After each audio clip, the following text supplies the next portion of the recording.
happy and healthy, successful, enthusiastic New Year. This New Year is coming on the heels of some of the most powerful hurricanes ever recorded in our recent history, also coming in conjunction with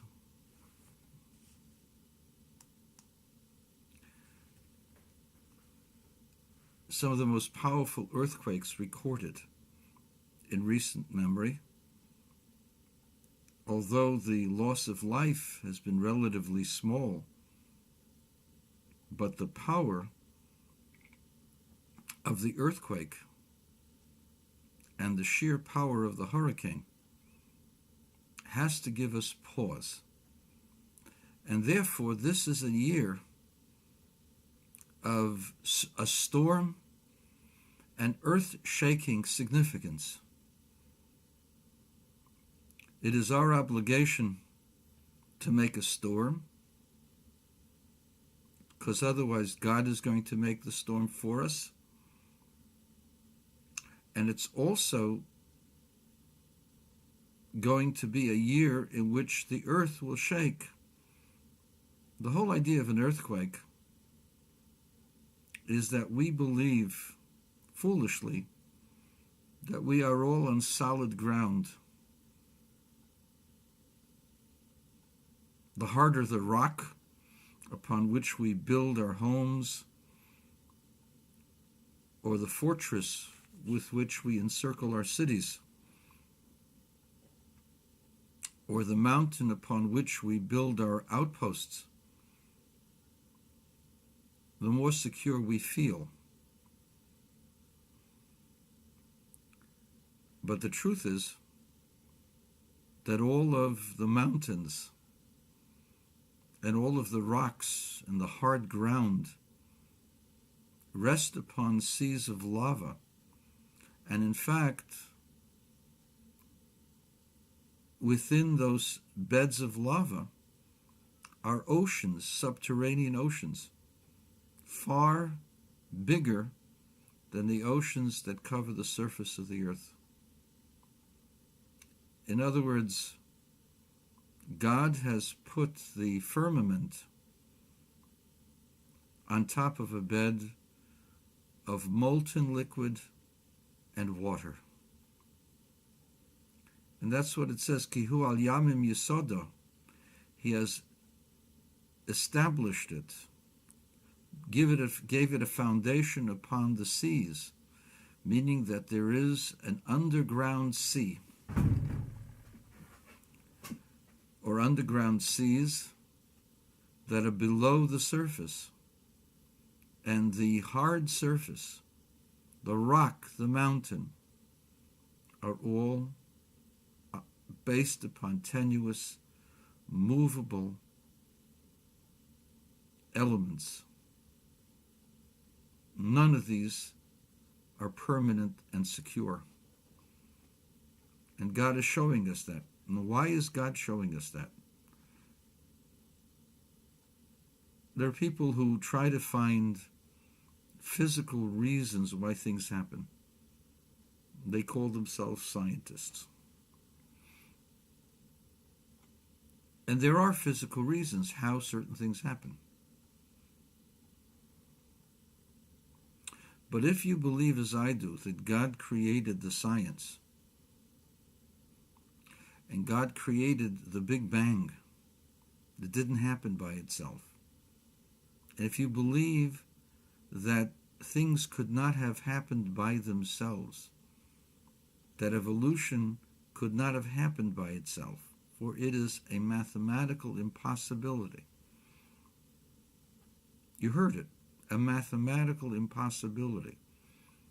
That statement was said by a colleague of mine, a friend of mine, about 50 years ago. And that statement has never been negated by any statistician, mathematician, or real scientist. The problem is that you, my friends, believe in stuff that is based upon mush. It has no basis in fact. It's a mountain on a bed of water, ready to crumble, ready to sink into the ocean, into oblivion. That is what God is showing us. Everything that happens in this world is by divine providence.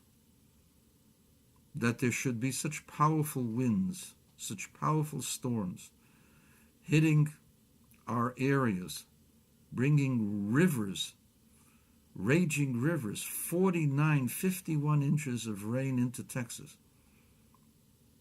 bringing rain into areas that had heretofore been lacking water.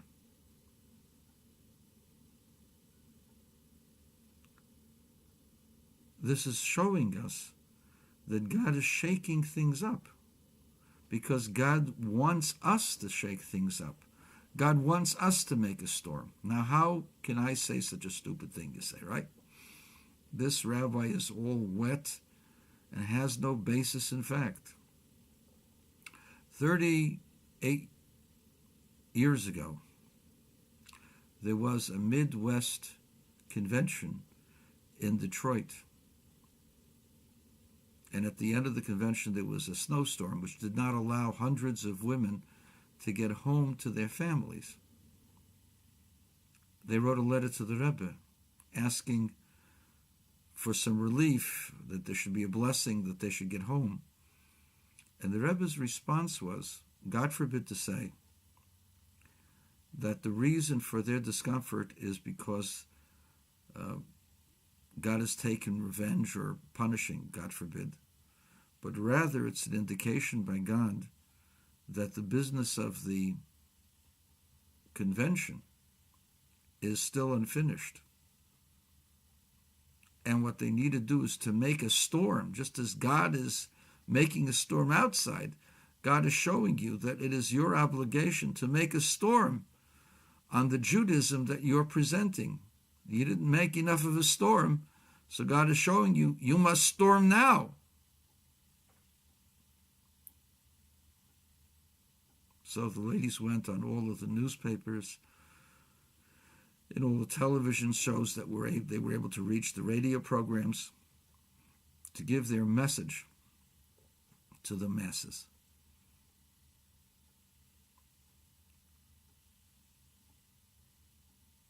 There were storms, and there continue to be storms, because not just that it's hurricane season, but the sheer power of those storms indicates that there has to be a storm from our side, and that the foundations upon which people build their lives heretofore are shaky, and God is shaking them up. I will show you one of them. There is a book written by Alexander Hull called The Challenge of Jewish History. This might be the most important book you'll ever read in your lifetime, because 19th century German scholars, European scholars, took it upon themselves to criticize the Bible and to undermine the premises upon which the historicity of the Bible is based, and therefore came up with conclusions of timelines that contradict the biblical record.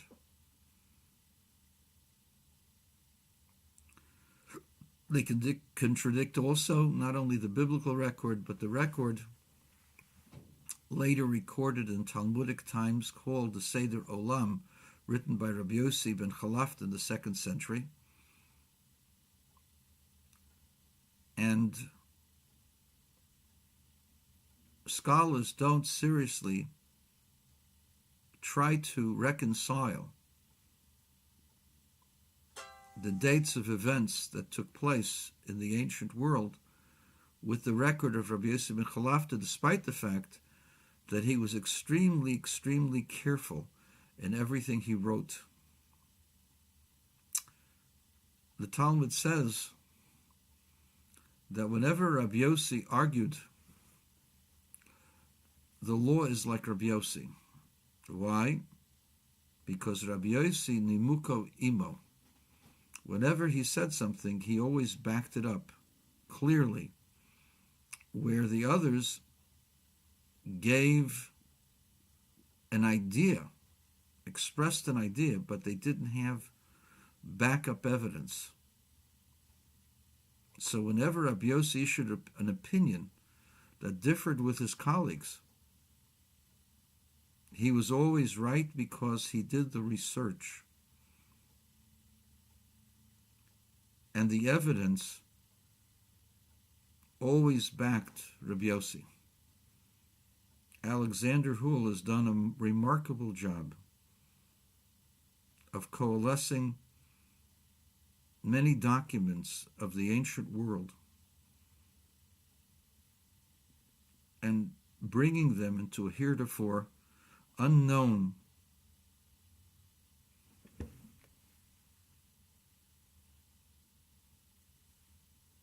unity with the Seder Olam. What has been the assumptions, the mountains, the rock upon which, the bedrock upon which biblical scholars, so-called scholars, and criticizers, their bedrock has come apart. It's time to examine the actual record, time to see that the Bible was right and Rabbi Yossi was right, the Seder Olam was right. And if the Bible is right and the Seder Olam is right, that has other conclusions for people to make. The so-called scholars told you false items because they disliked and hated Jewish ideas. Just as they hated them in the times of the Greeks, so they hated them in the times of the 19th century, under the guise of Wissenschaft, knowledge, research, science. All of their attempts at biblical review has been scrutinized and found to be just false, just a false interpretation. It's time for the serious-minded scholars among the Jewish people to acknowledge that Bible criticism has no basis in fact, that it's all conjecture, and that the evidence, real evidence, indicates a single author for the Torah and a proper and a correct transmission, oral and as well as written transmission of historical events. So that's a simple statement, right? But that's an earthquake. That's a hurricane, because it shakes up and throws out the garbage that all of the Reform and conservative rabbis have used for conclusions that are against the Torah. I'm not saying that those who went to the seminaries are bad people, God forbid. They're good people, well-meaning, intentioned people. But they've been fed a bill of goods by people who don't know, blind leading the blind. Because when you accept certain studies as authentic, then you base everything else upon those studies. Alexander Hull, you caused an earthquake of knowledge. I hope that my colleagues, my contemporaries, who hear these words, look into your book and realize that they've made a terrible error.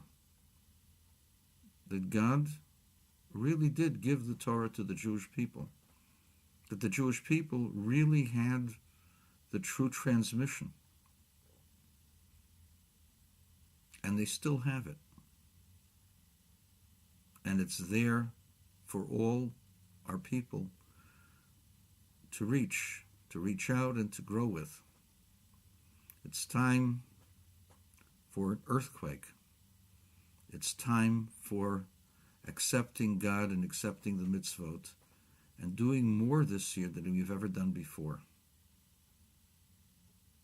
Enjoy the hurricane, my friends, and enjoy the earthquake, because it's only an earthquake of destroying false assumptions.